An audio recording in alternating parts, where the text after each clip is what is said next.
Exercice 9.3. Une balance romaine est constituée d'une tige dont la masse vaut 200 grammes et la longueur 50 cm. Alors, la tige en question, elle est là. C'est cette tige-là. Voilà.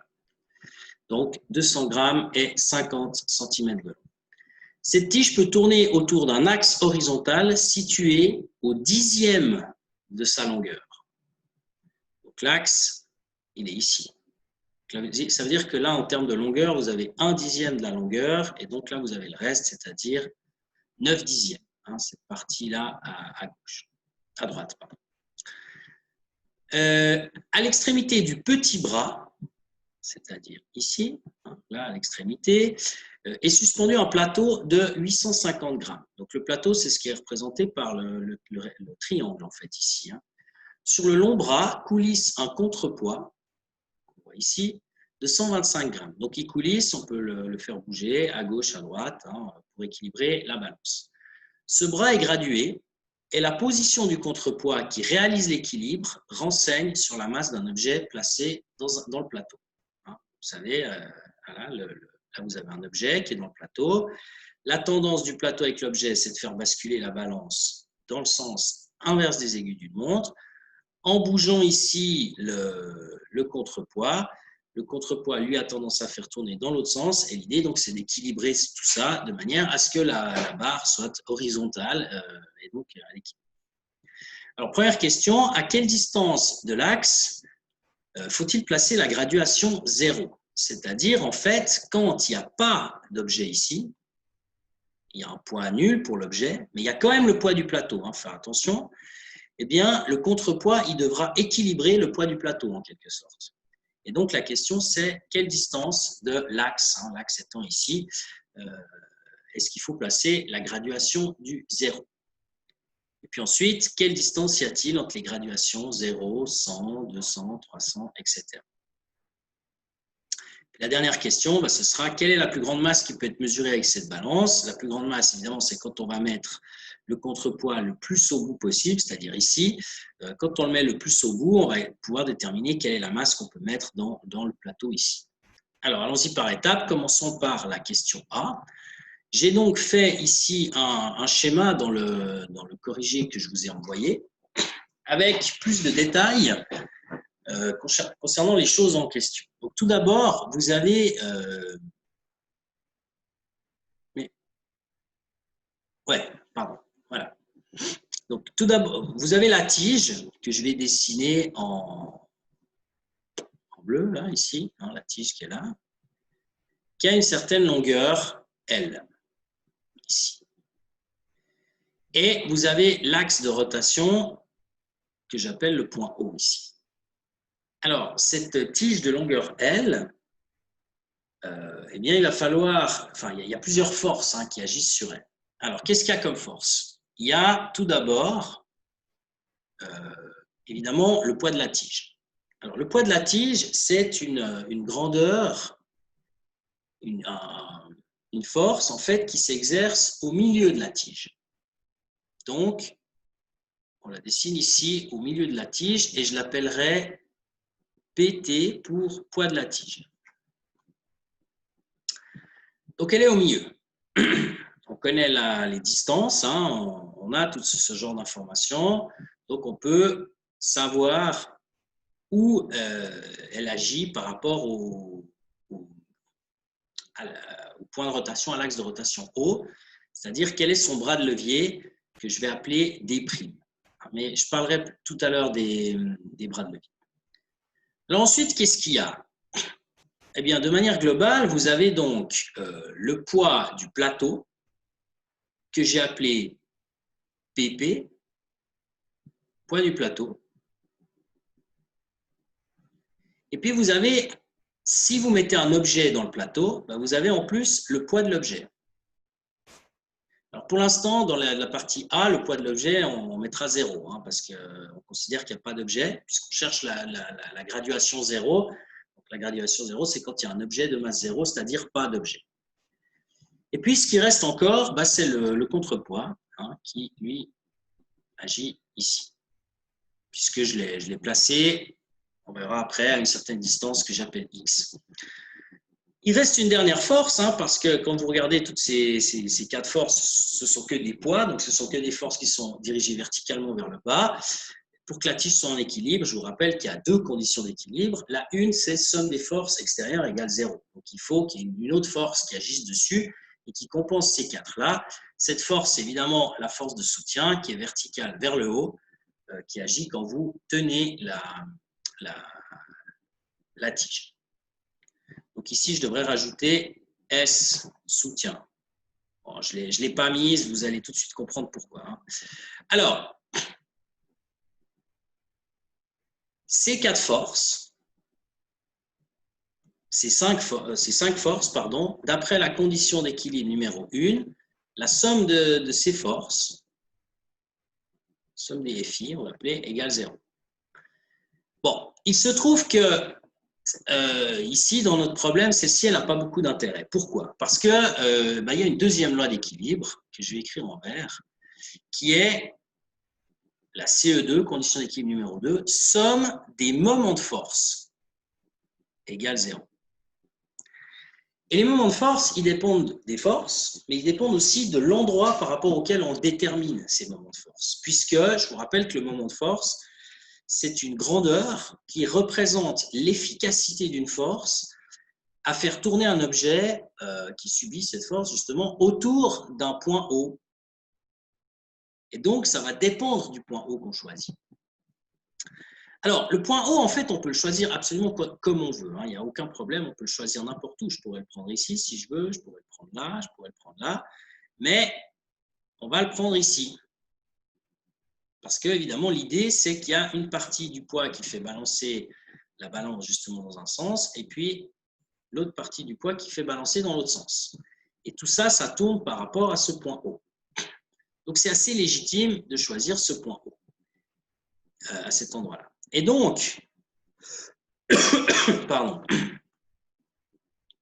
lorsque vous choisissez ce point haut-là, eh bien maintenant, pour déterminer les moments, il faut appliquer la règle, la loi, moment égale F fois, appelons-le D, fois cosinus de gamma. Je crois que c'est comme ça qu'on l'a défini hein, dans la théorie. F fois D fois cos gamma.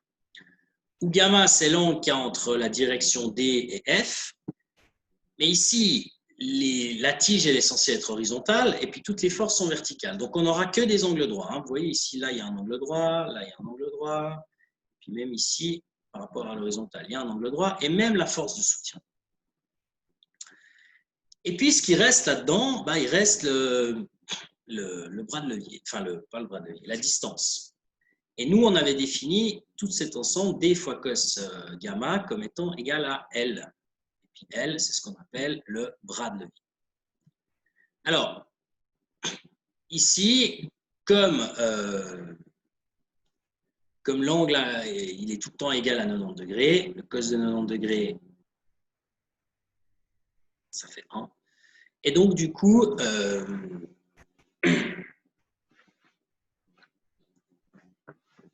attendez, je dis une bêtise, cos de 90 degrés, ça fait 0. J'ai dit une erreur. Enfin bref, ce que j'ai dit, excusez-moi, j'ai fait une énorme erreur, c'est qu'en fait ici c'est le sinus, c'est pas le cosinus en fait, ce qui apparaît. Donc c'est sinus de 90 degrés qui vaut 1 en fait, hein, pardon.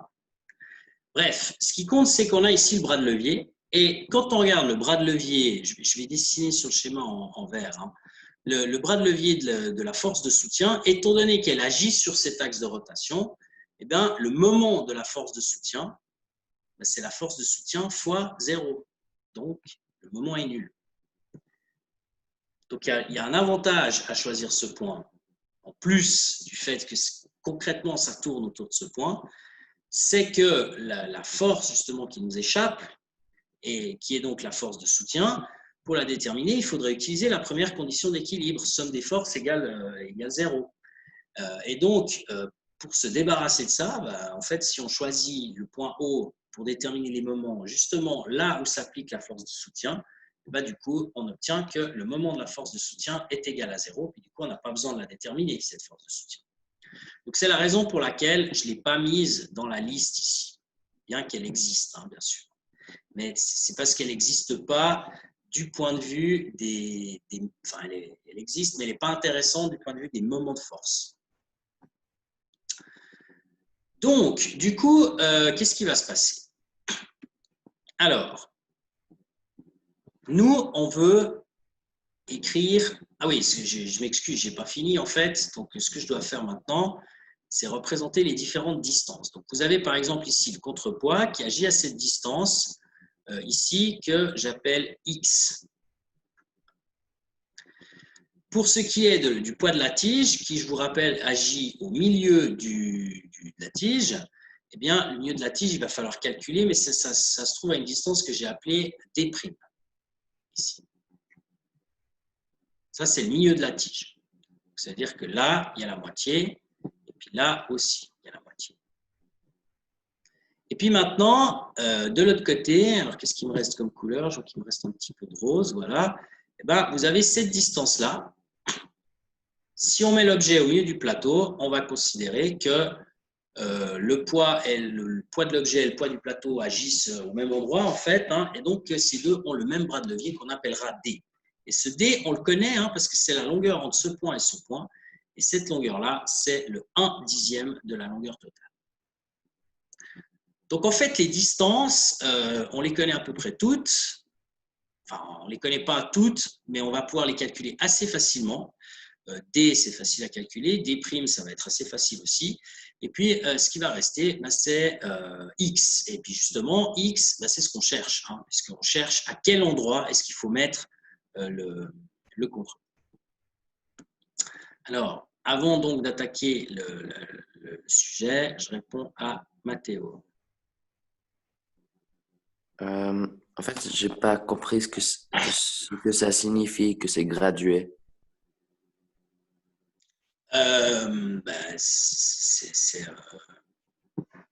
C'est-à-dire qu'il y a une graduation. Vous ne connaissez pas ce mot, graduation? Oui, mais du coup, graduation 0, pourquoi ça veut dire qu'il y a pas de poids? Je comprends pas.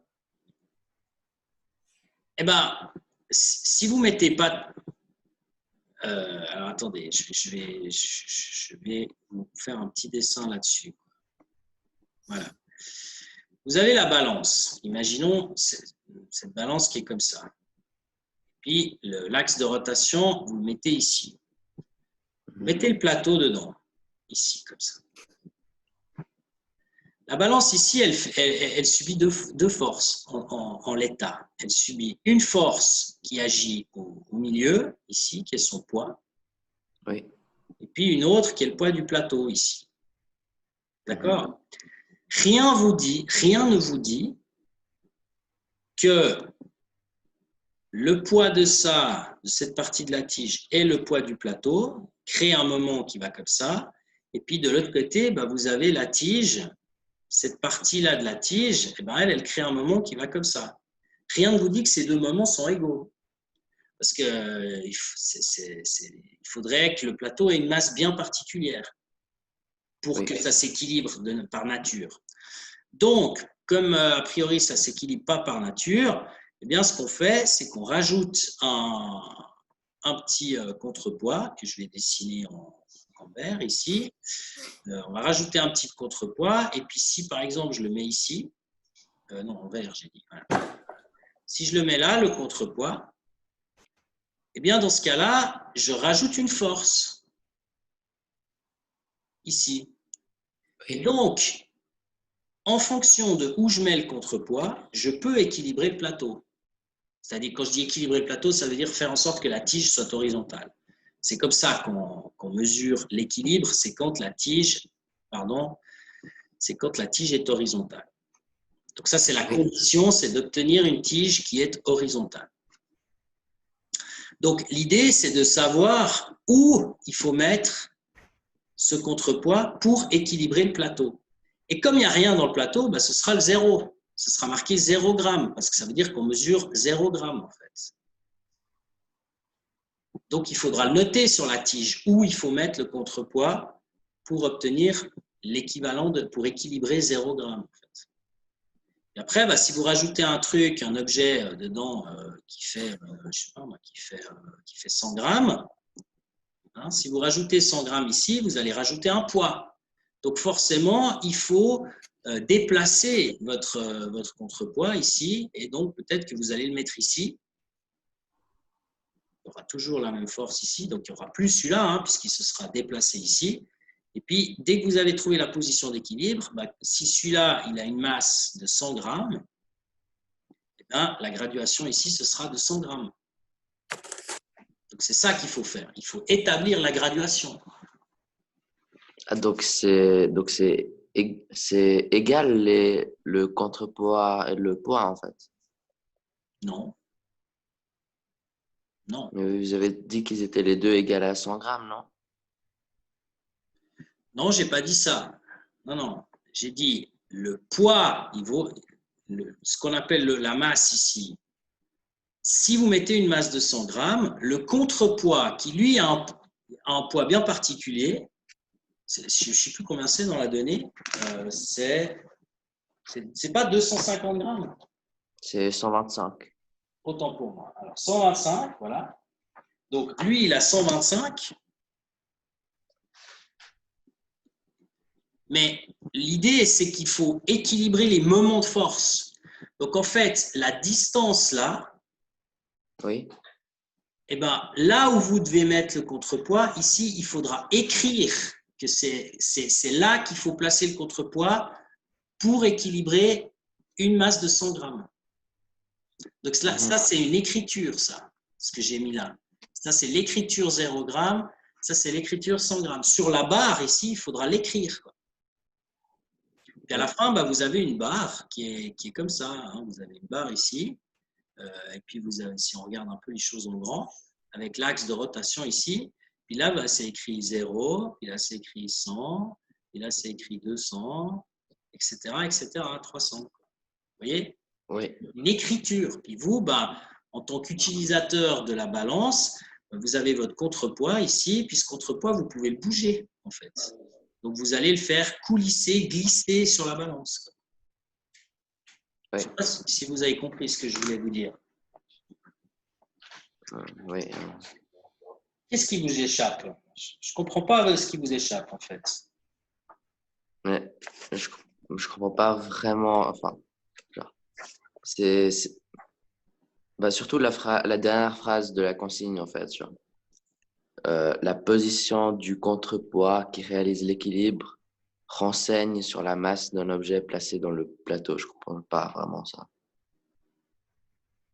C'est toujours la même chose, en fait.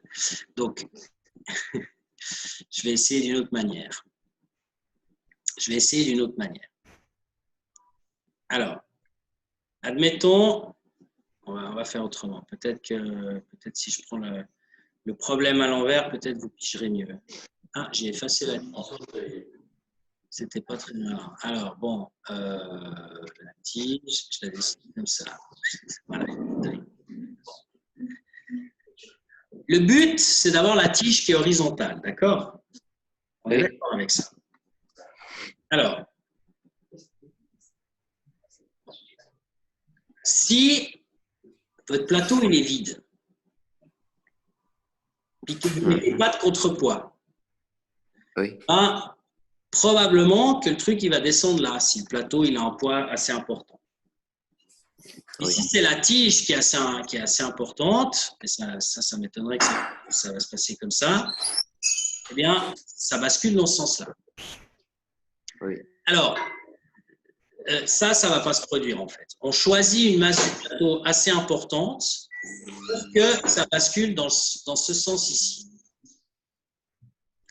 Alors, du coup, pour pas que ça bascule dans ce sens-là, parce que le but c'est d'équilibrer les choses, on va venir mettre un contrepoids. Si je le mets là, le contrepoids, c'est pas la même chose que si je le mets là. On est d'accord? Si je le mets ici, la tendance à tourner, elle est plus petite que si je le mets là. Là, la tendance, elle est grande, à ce que ça bascule dans le sens des aiguilles d'une montre. Donc, l'idée, c'est de trouver l'endroit où il faut mettre ce contrepoids pour que la barre soit horizontale. Donc, admettons que vous avez vous construisez ce truc, hein, vous avez une tige en bois, par exemple, vous choisissez, vous mettez un petit plateau avec une ficelle et tout ça. Et puis, par rapport à l'axe de rotation qui est à 1/10 d'un côté et 1/10 de l'autre, eh bien, vous voyez que votre balance, elle bascule dans ce sens-là. Donc, à tâtons, vous mettez un objet sur la partie ici, là, à droite, vous le mettez, puis vous déterminez que si vous le mettez ici, eh bien, vous êtes à l'équilibre. Donc, ça veut dire que quand votre contrepoids, qui lui réellement a une masse de 125 grammes, quand votre contrepoids il est là, à cet endroit ici, eh bien, à l'intérieur du plateau, il n'y a rien en fait. Il y a une masse de 0 g. Donc, en fait, ici, vous dites, si je mets le contrepoids à cet endroit-là, ça m'équilibre une masse de 0 g. Donc, ça veut dire qu'à cette position, c'est la position où je dois mettre le contrepoids pour avoir 0 g dans le plateau. Ah, ok. Et puis après, si vous le bougez là, bah évidemment, si vous ne mettez rien dans le plateau, bah le truc il va descendre de ce côté. D'accord? Oui. Ok? Donc maintenant, on va prendre la situation à l'envers. Si maintenant vous mettez un objet dans le plateau ici, qui a une certaine masse, admettons qu'il a une masse de 100 grammes, par exemple, pour cet objet, bah du coup, si votre contrepoids est là, eh ben, la tendance, c'est de basculer ici. Parce que quand le contrepoids est ici, c'est qu'il y a 0 g dans le plateau. Si maintenant vous mettez pour de vrai 100 grammes, ben, le plateau il va basculer. Donc, ce qu'il faut faire, c'est bouger le contrepoids de manière à de nouveau trouver l'équilibre. Donc, une fois que vous l'avez bougé, par exemple, vous déterminez qu'il faut le mettre ici. Si vous le mettez là, ça équilibre ce qu'il y a ici. Donc, ça veut dire qu'ici, vous écrivez sur le bout de bois, là, ou sur le métal, vous écrivez 100 grammes et ça vous donne comme indication que si vous mettez le contrepoids à cet endroit-là, eh ben, ça équilibrera une masse de 100 grammes. Donc, ça voudrait dire que l'objet qui est dans le plateau vaut 100 grammes. Oui. On est bon là? Oui, merci beaucoup. Voilà, de rien. Alors, je vous recoupe le micro hein, parce qu'il y a un petit bruit derrière qui est assez violent. Alors, donc, allez. Donc maintenant, l'idée, c'est effectivement, si je relis un tout petit coup la donnée, à quelle distance de l'axe faut-il placer la graduation 0? Donc, s'il y a une graduation qui est égale à 0, ça veut dire que le poids de l'objet, hein, il n'y a pas d'objet en fait, donc le poids de l'objet est nul. Le plateau est donc vide. Alors maintenant, qu'est-ce qui peut faire basculer les choses, hein, c'est-à-dire des rotations? Eh bien, c'est les moments de force, bien sûr. Donc en fait, la somme des moments qui font tourner la tige d'un côté doit être équilibrée par la somme des moments qui fait tourner la tige de l'autre côté. Alors, si on regarde un petit peu nos forces en question, hein, alors on a, donc maintenant le poids de l'objet, on va le laisser tomber puisque justement le plateau est vide. Donc il nous reste le poids du plateau. Donc, on va calculer le moment du poids du plateau. Ça, c'est ce qui fait tourner dans ce sens-là. Et puis, alors, le moment du poids du plateau, il est vite calculé parce qu'en fait, le poids du plateau, il agit là, à une certaine distance D. Et si vous faites le prolongement, cette certaine distance D, en fait, c'est le bras de levier parce qu'ici, on est à un angle de 90 degrés, étant donné que la tige doit être horizontale et la force de pesanteur, ici, le poids est vertical. Donc, on a ça. Ça, c'est le moment du poids du plateau.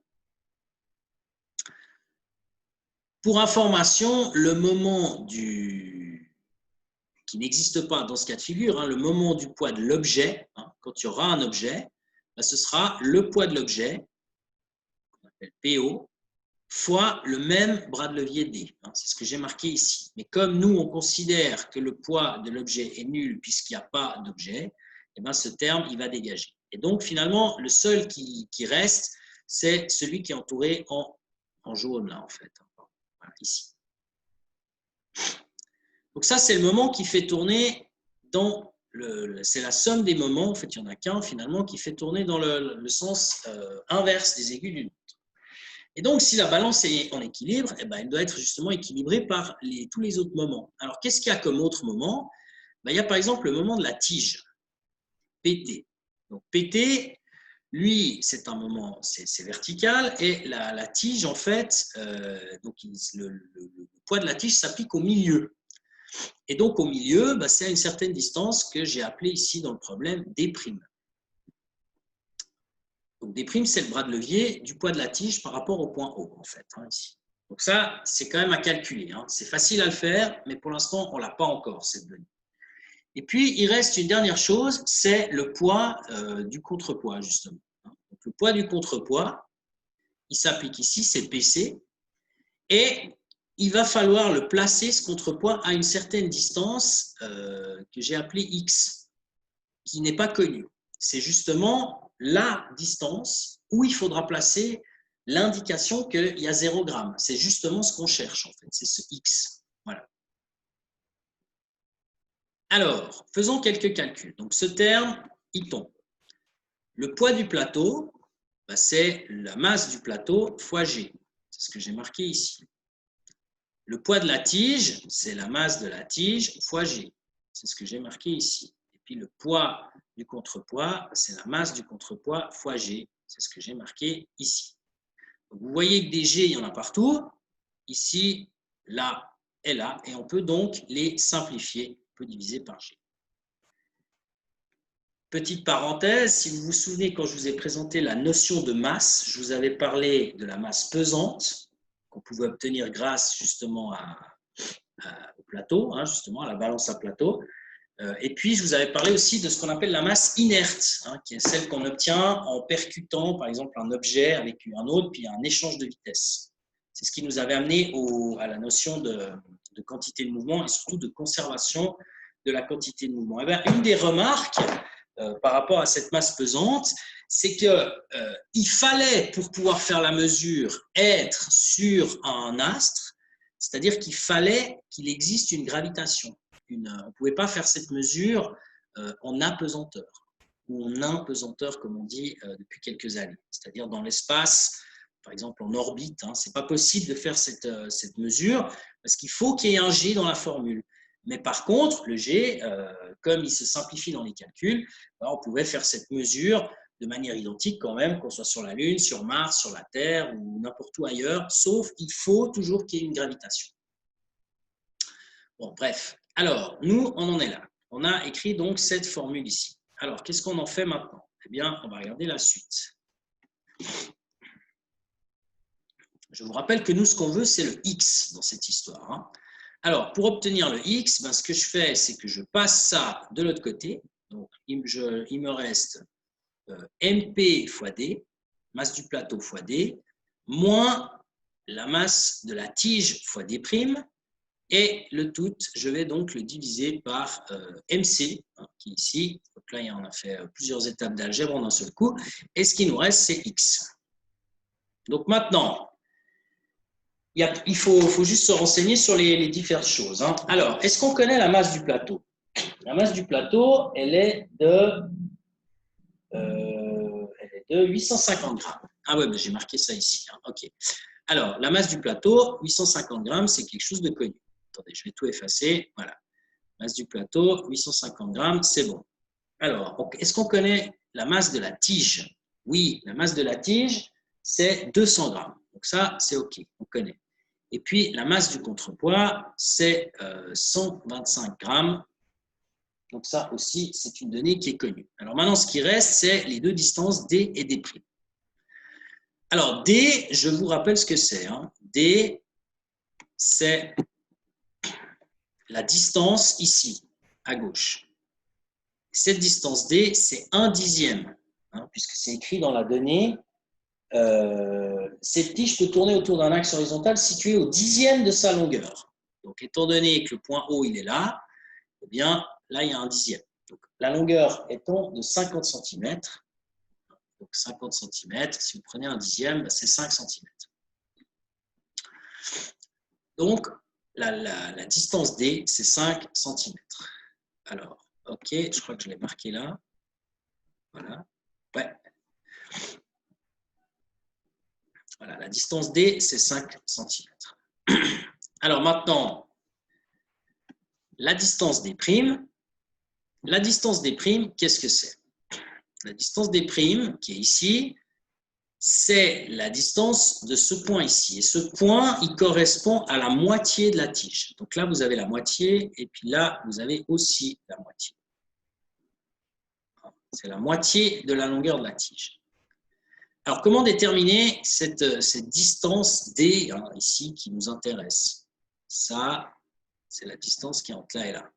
D', pardon. Eh bien, vous savez que, je vais faire ça en jaune, hein, vous savez qu'ici, il y a 1/10. Et puis, vous savez que de là à là, il y a 1/2. En fait, vous avez que, on peut écrire D', cette distance verte là, je l'écris en rouge, pardon, c'est la moitié de la tige, c'est-à-dire L divisé par 2, moins cette partie qui est là, qui correspond au 10e de la tige, à D en fait. Donc, moins D en fait. Alors, la longueur de la tige, c'est 50 cm. Donc, si vous faites 50 sur 2, ça fait 25. Moins le D qu'on a calculé tout à l'heure, qui était de 5 cm. Donc, ça fait 50 sur 2, 25, moins 5. Donc, au total, ça fait 20 cm. Donc, ce D qui est là, cette D', pardon, qui est ici, cette longueur-là, je vous laisse réfléchir au cas où vous n'êtes pas d'accord, c'est 20 cm.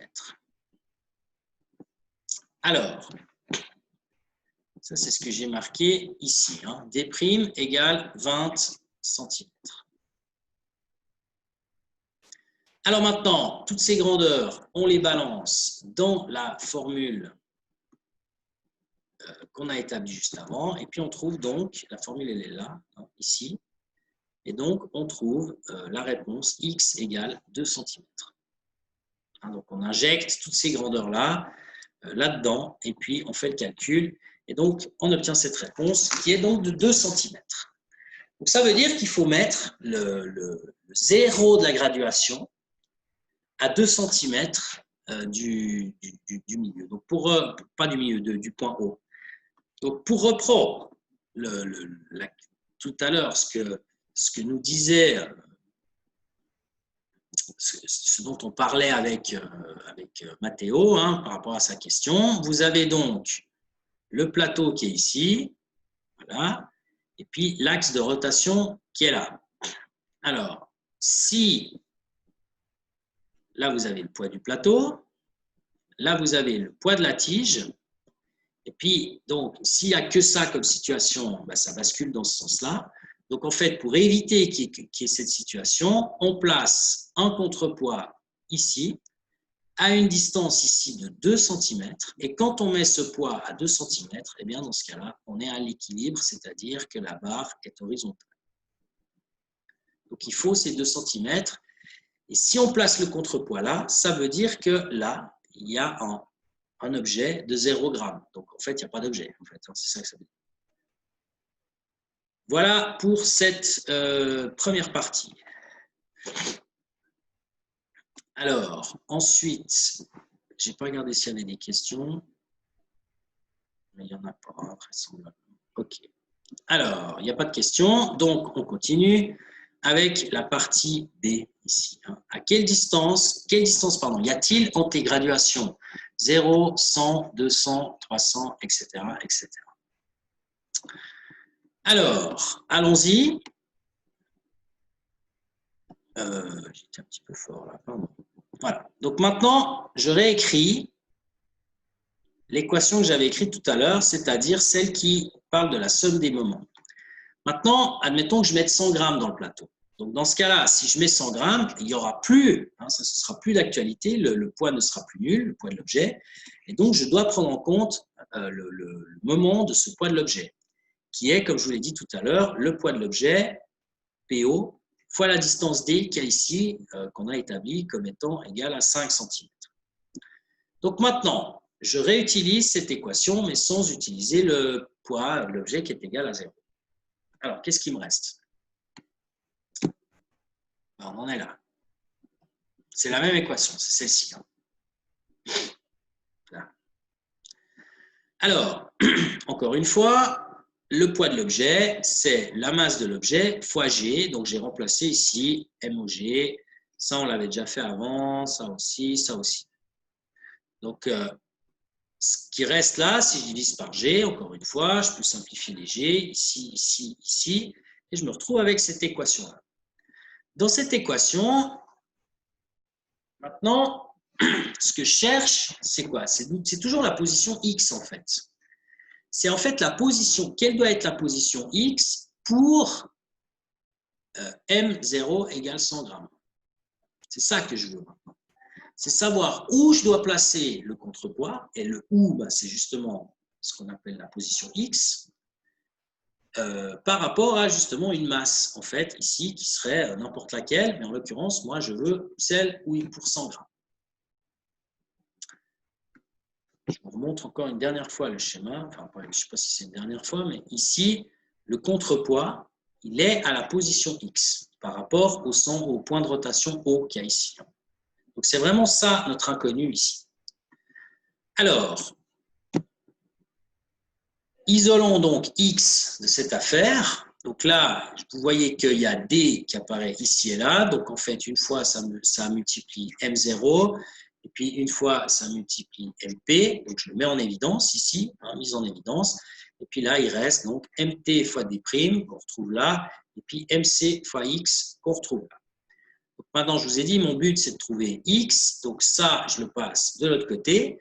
Je me retrouve avec le dénominateur ici, M0 plus MP fois D, moins justement ce qui est entouré en bleu, MT fois D', et le tout qui va donc être divisé par MC, puisque pour avoir X tout seul, il faut se séparer du MC.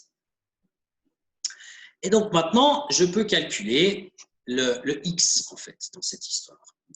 Alors, la masse de l'objet, je vous ai dit, on veut 100 grammes. La masse du plateau, 850 grammes.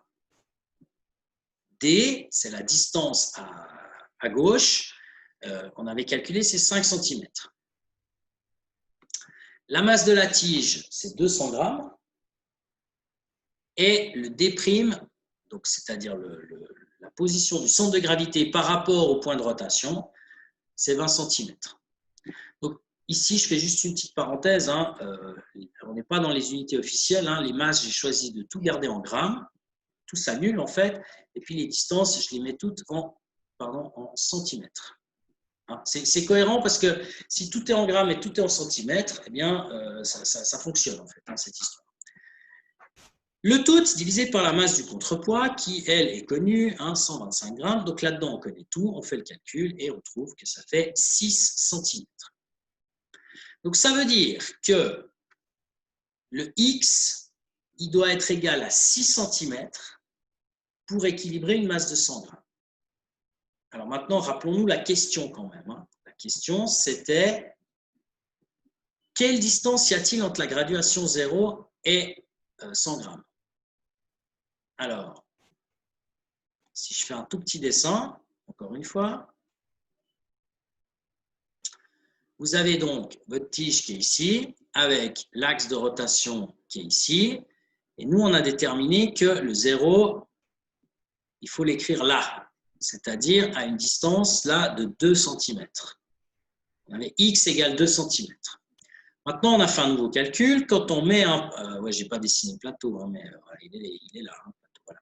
Donc maintenant, quand on met un objet dans le plateau, objet qui a une masse de 100 grammes, eh bien, le contrepoids, il doit être déplacé. Et il doit être déplacé à une distance qu'on a établie ici, qui est une nouvelle distance, ici, qui vaut 6 cm. C'est là qu'il faut mettre le contrepoids pour équilibrer les 100 grammes qu'il y a ici. Et donc, ici, sur la tige, on écrit 100 grammes. Donc ça, c'est la graduation 100 grammes. Et maintenant, la question, c'était quelle est la distance qu'il y a entre le 0 et 100 grammes. Donc maintenant, ce qu'on veut, nous, en réalité, ici, C'est cette distance-là.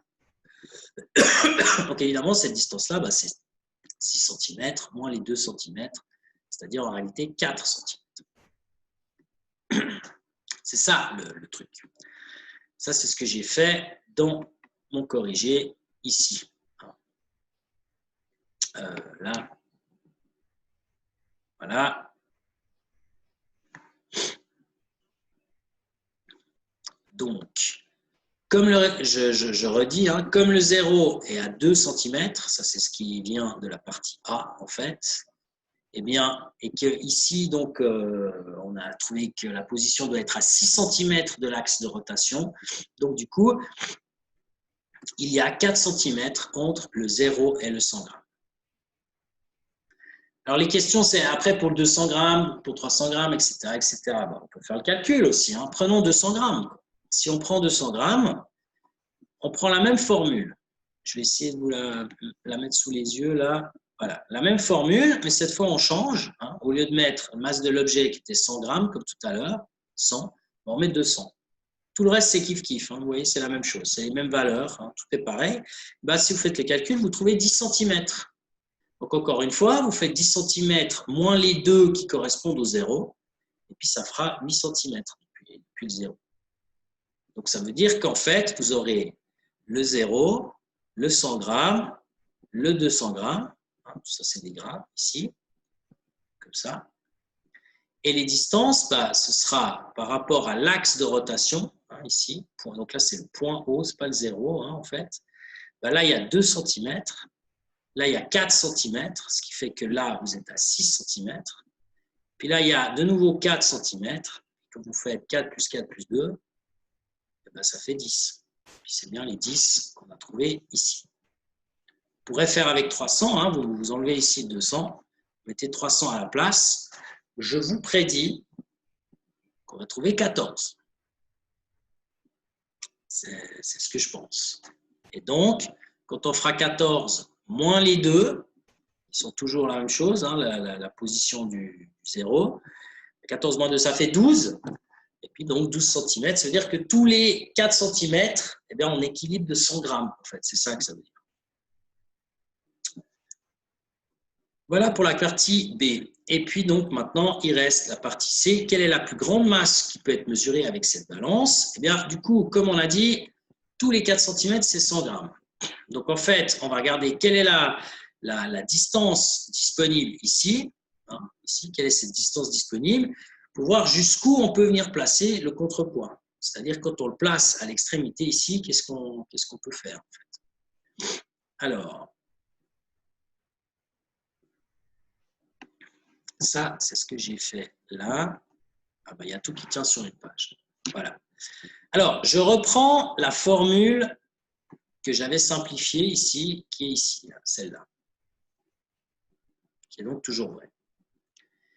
Et puis maintenant, je vais poser, je pense, il faut que je regarde un peu ce que j'ai fait, mais à mon avis, je crois que je vais poser le X qui est égal à la valeur maximale de la disponibilité de la tige sur la partie droite.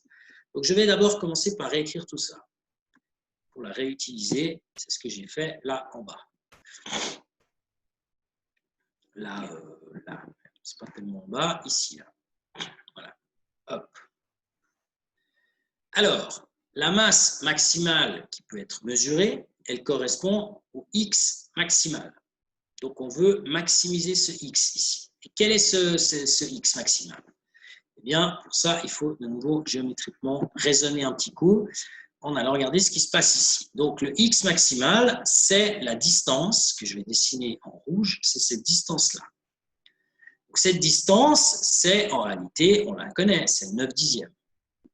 De quoi? De 50 cm, qui est la longueur totale de la tige. Donc en fait, c'est 45 cm, le maximum où on peut mettre la graduation. Alors, je redescends. Hein, c'est ce que j'ai marqué ici. La longueur maximale, c'est en fait, bon, je l'ai marqué différemment, c'est-à-dire la longueur totale moins ce qui est à gauche. Ce qui est à gauche, bah, c'est le 1 dixième, donc finalement, ça vient à 45 cm. Donc, on a la même chose. Maintenant, si on met 45 cm ici, quelle est la masse de l'objet qu'on va obtenir? Qui sera la masse de l'objet maximale. Alors, vous avez ici donc, un peu d'algèbre à faire. MT fois D', il est ici. Pardon, excusez-moi. J'ai fait une bêtise. MT fois D', il est là. OK? Je distribue ces trucs-là. Ça, je distribue, ça, je distribue. Donc, je me retrouve avec cette équation-là. M0 fois D plus MP fois D égale MT fois D' plus MC fois X, ce qui est ici. Alors maintenant, ce terme, je le passe ici. Il me reste MT fois D' plus MC fois X, cette fois moins MP fois D, qui est là. Qui donc est égal, tout ça, à M0 fois D, hein, qui était ici avant. Donc maintenant, je divise encore par D pour trouver M0 et j'obtiens donc cette équation qui est ici. Alors, la masse de la tige, 200 grammes, le D', c'est 20 cm, la masse du contrepoids, 125 grammes. Et donc maintenant, le fameux X, hein, nous, on va prendre la valeur maximale, c'est-à-dire les 45 cm. Ici. Et puis donc ensuite, on place là-dedans la masse du plateau, qui est donc de 850 grammes. Le D, c'est la longueur qui est du côté gauche, c'est 5 cm. Et on divise encore par D, 5 cm. Et on trouve donc 1075 grammes. Donc, c'est-à-dire 1 kg, 0,075. Voilà. C'est la longueur maximale. Alors, cela dit, je voudrais juste préciser une petite chose, c'est que, étant donné que la distance, nous on a vu que tous les 4 cm, on augmentait de 100 grammes, en commençant à 2 cm. D'accord? On va dire plus 4 cm, c'est plus 100 grammes. Donc, ça veut dire que 6 cm, c'est 100 grammes. Après, vous augmentez de 4 et tatati et tatata. Donc, il faut aller assez loin. Donc, 6 plus 4, ça fait 10, 14, 18, 22, etc., etc., etc. Donc, à la fin, à mon avis, vous n'allez jamais tomber sur 45 piles. Donc, ça veut dire qu'en fait, le 1 kg, en fait, il est à, je dirais, donc il faut faire 45 moins 2, 43, il est à 42 cm. En fait. Je dirais comme ça, a priori. Peut-être même 40. Il faudrait faire le calcul. Donc, on va tomber sur quelque chose qui n'est... Enfin, voilà, ça se voit, hein, la graduation maximale, la masse maximale qu'on pourrait mesurer, 1075, ce n'est pas un multiple de 100. Hein, donc, voilà, c'est pour ça qu'on ne va pas arriver sur une graduation pi. Alors, si je vous fais cette remarque, c'est parce que j'ai un vieux souvenir comme quoi dans le corrigé, c'était justement ce qui était fait, puis que j'avais trouvé que c'était un peu... c'était pas tellement cohérent avec la question qui était posée, donc je regarde juste le corrigé là pour éventuellement. Voilà. C'est exactement ça. Si je lis le corrigé, page 199, il y a donc 4 cm entre chaque division de 100 grammes. Ça, c'est ce que je viens de vous dire. On peut donc inscrire 10 divisions. Parce que 4 cm, si vous commencez, vous avez à disposition 45 cm. Mais le 0, il est à 2, donc c'est 2 cm. Donc ça veut dire qu'en fait, à disposition, vous avez 43 cm. 45 moins 2. Ce 43 cm, si vous le divisez par 4, qu'est-ce qu'il vous reste? Vous avez donc 10 divisions. Puis 10 divisions, 10 fois 4, ça fait 40 cm. Et puis, il va vous en rester 3 au bout. Voilà, 3 cm. Alors, ce qui est marqué dans le corrigé, c'est qu'on peut donc inscrire 10 divisions, juste pas 11 en fait. Parce que pour que ça fasse 11, il faudrait qu'il y ait 46 cm disponibles. Or, il n'y en a que 45. Et donc, la masse maximale mesurable est donc de 100 kg.